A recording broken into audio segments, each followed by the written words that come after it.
vachitaura kudananako, ona tichibvunza vese vachidzidza ndizvo. Kwete kubva mukuvengana imi, kwete kubva mukuzvondana, kwete kubva mukurovana kane, kwete kubva mukunyimana. Zvikomorero kubatana, zvikomorero kunzwisisana,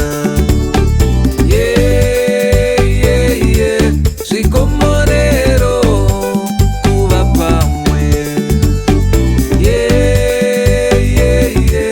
zvikomorero kudanana.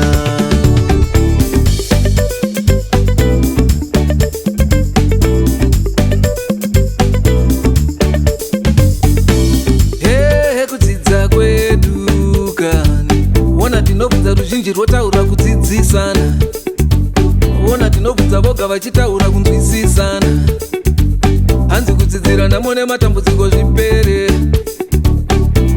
kwete kubva mukupatsana kani, kwete kubva mukuzvorana, kwete kubva mukunyimana kani, kwete kubva mukuomba musoro.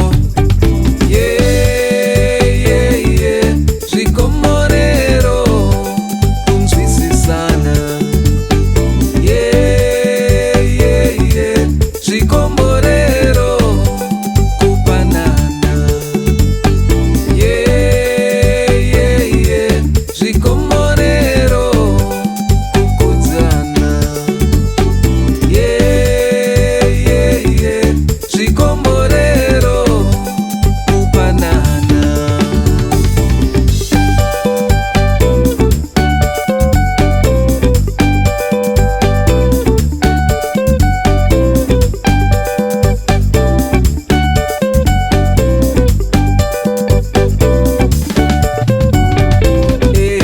Kushanda kweduka, ona tinobvuma ruzhinji rodaidza pamwepo, tinobvuma pamwe nekuita ndizvo zvoka.